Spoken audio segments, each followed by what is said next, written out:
행복하기 좋은 날, 내일이 아닌 바로 오늘. 오늘도 부처님의 말씀을 듣도록 하겠습니다.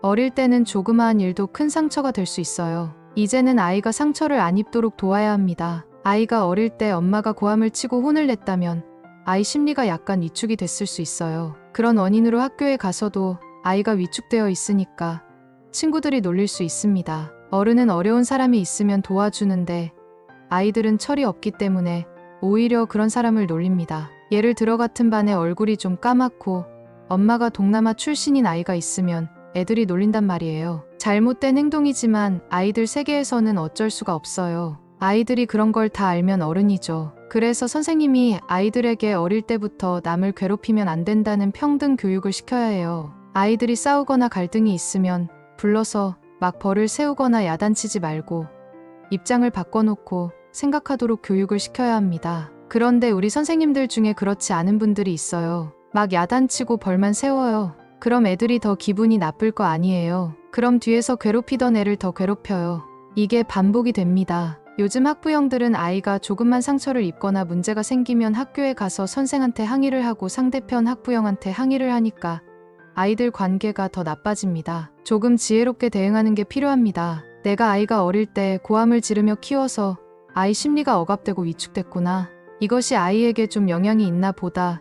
이 정도로 생각하세요. 그렇다고 내가 잘못했다 이렇게 생각하라는 게 아니라 과거를 감안해서 아이 현재 상태를 보라는 겁니다. 그리고 치료를 해야 해요. 첫째, 아동심리학을 전공한 선생님을 찾아가서 상담을 해보는 방법이 있습니다. 아이가 학교에서 괴롭힘을 당하는데 제가 어릴 때 아이를 많이 야단쳐서 아이 심리가 위축돼서 그런지도 모르겠어요. 선생님이 아이하고 대화하면서 좀 도와주세요. 이렇게 상담 치료를 해서 위축된 마음을 안정시켜 주는 방법이 하나 있습니다. 엄마가 아이에게 격려도 해주고요. 둘째, 자가 치료 방법도 있습니다. 질문자 오빠가 제안한 태권도를 배우는 것도 자가 치료예요. 태권도나 권투를 배워서 복수하게 하라는 게 아니라 공격에 대한 두려움이 없도록 도와줄 수 있습니다. 다른 운동도 좋지만 태권도는 비교적 신사도를 가르쳐서 좋아요. 정토회에서 운영하는 인도 수자타 아카데미에서도 불가촉천민 아이들에게 태권도를 가르치고 있어요. 천민이니까 심리가 위축되잖아요.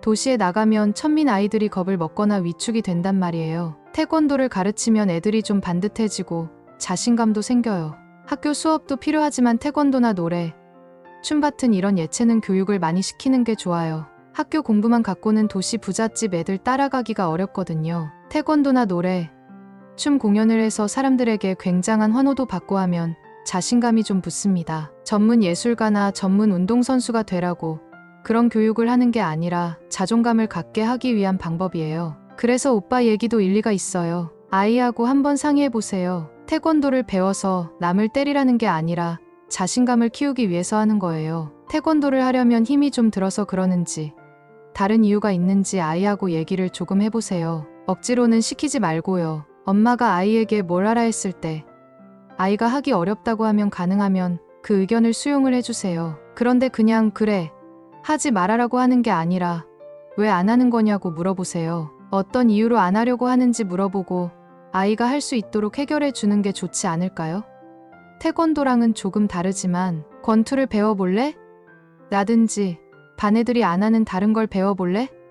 라든지 다른 대안을 제시해줘도 좋고요. 제 법문을 잘못 듣고 너무 죄의식을 갖고 있어요. 죄책감을 가지라는 게 아니라 아이가 나에게 영향을 받았다는 사실을 알고 내가 아이를 이해해주라는 거예요. 누구 때문이 아닙니다. 그러면 제 법문을 잘못 듣는 거예요. 그럼 세상 사람들이 다 엄마 영향을 받았는데 모든 엄마를 비난할 수는 없잖아요. 지금 내가 가진 성격은 자랄 때 여러 가지 영향을 받아 형성된 거예요. 어떻게 다 엄마의 잘못이라고 하겠어요? 아이가 어릴 때 엄마가 야단을 치면 겁을 먹고 평생 심리적인 장애를 갖게 되기 때문에 너무 야단을 치면 안 됩니다. 아이들에게 지나친 관심을 갖거나 자기 말을 안 듣는다고 성질을 내는 것은 아이들에게 나쁜 영향을 준다는 걸 알아야 해요.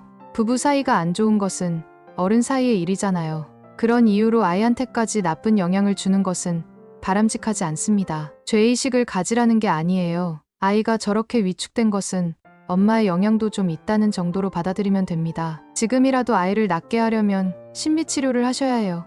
심리진료를 받아보니 약간 불안하지만 큰 문제가 없다고 하면 태권도나 운동 같은 것을 시켜보는 것도 좋습니다. 아이가 친구랑 비교되는 것을 싫어하는 이유는 약간 위축되어 있기 때문이에요. 그렇다고 가게를 출혈해 가면서까지 개인 교습을 시킬 필요는 없습니다. 대신에 엄마가 좀 힘들어도 친구들이 다니지 않는 먼 거리에 있는 태권도장을 보내면 됩니다. 이런 상황을 살펴서 판단하시면 될 것 같아요. 아이에게 엄마가 아예 없는 게 낫겠어요?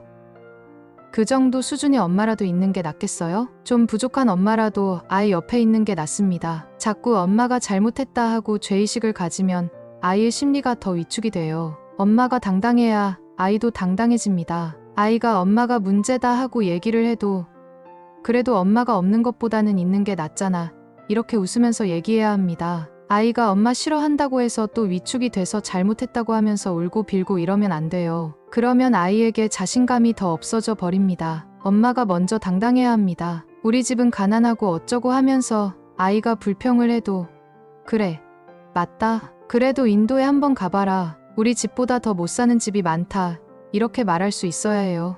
아이가 불평을 한다고 너는 불효한 놈, 이렇게 야단치지 말고 아무렇지도 않게 얘기해줘야 합니다. 그래야 아이들이 밖에 나가서 자신감을 가져요. 엄마가 돈을 못 벌어서 미안하다.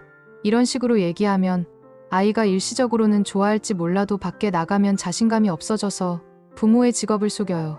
아빠가 운전기사 하는데 자동차 운수회사 한다고 친구들한테 거짓말을 하는 일이 생기는 겁니다. 부모의 상태를 아이들한테 당당하게 보이고 얘기하는 것이 좋습니다. 아이가 비판을 하면 인정할 건 인정하세요. 하지만 아이가 지나친 요구를 하면 그건 못 들어줘. 엄마 아빠가 수입이 이거밖에 없는데 그걸 어떻게 해줘? 그건 안 돼. 이렇게 딱 잘라야 합니다. 내가 어떻게 이걸 해달라고 하냐 하고 야단치지 말라는 뜻이지 해주라는 게 아닙니다. 엄마가 해줄 수 없는 것은 못 해준다고 편하게 말해야 합니다. 그래야 아이들이 정상적으로 크는 거예요.